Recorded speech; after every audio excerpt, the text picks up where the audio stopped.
Well, I'm pleased that he's come around to at least, somewhat the realization that, that we're going to get a jobs recovery package from Congress, and that we need to be responsible, prepared, and put this money on the ground and create jobs as quickly as possible. Now, he said it in the past, he opposes it. Ideologically, he opposes it.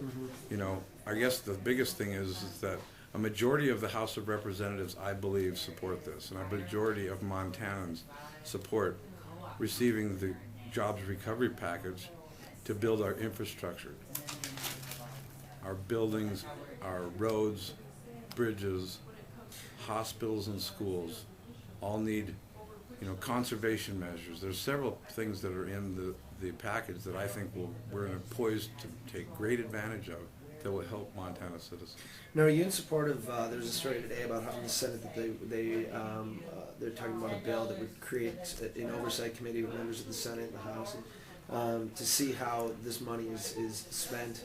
I actually have a committee that's authorized by the Constitution that has both Democrats and Republicans, senators and House members on it, that has extensive knowledge of the budget and appropriations process. It's called the House Appropriations Committee. So I don't know the wisdom of creating an entire new committee of folks to monitor this. I'm not there yet. At this point, is there any indication? Congress, there's very little that's known about this plan other than the number and the general purpose of it at this point. Is there any indication yet in talking to anybody? I don't know if how close contact you're with our federal delegation, but is there any indication as to how this money will be doled out? I've got some preliminary numbers that I can share with you. That it's about $790 million that I've seen in the infrastructure portion of the jobs recovery program that they've started. I believe for Montana? For Montana alone, yes. So more than $750 million. Just under $800 million that will go right into projects that are shovel ready that we've already identified. We have the process in place for picking the criteria of the shovel ready projects. Some of them have to do with the education systems, tightening up making conservation efforts to save energy. It costs the same amount of money to heat a building with 10 kids in it as the same building with 20 kids. So we need to make sure that we can save money. The most important barrel of oil is the one we don't use. With that in mind, the governor had his climate change advisory council that came out with a whole host of recommendations on what the state could do to reduce its impact on climate change. Very few of those made it out of the interim committee this summer, and probably even fewer of those will actually get passed. But there are some measures in terms of solar panels, insulation, conservation measures for state buildings, as well as maybe some credits for doing that kind of thing in residents and businesses. You just said the most important barrel of oil is the one we don't use. Correct. Energy obviously is a big issue here. How much of that stimulus money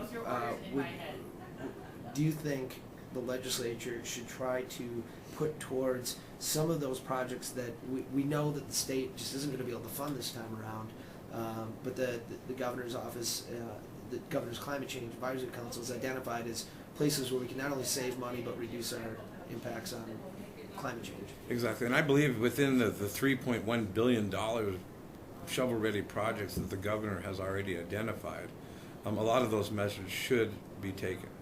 I think that conserving energy, the 20 by 10, we do have money in the governor's budget now. We're willing to spend our own money to make sure that this happens, And so if the folks back in D.C. want to help us do that, and even if we can take and leverage our money, I see there's some great opportunities coming out with the jobs recovery package.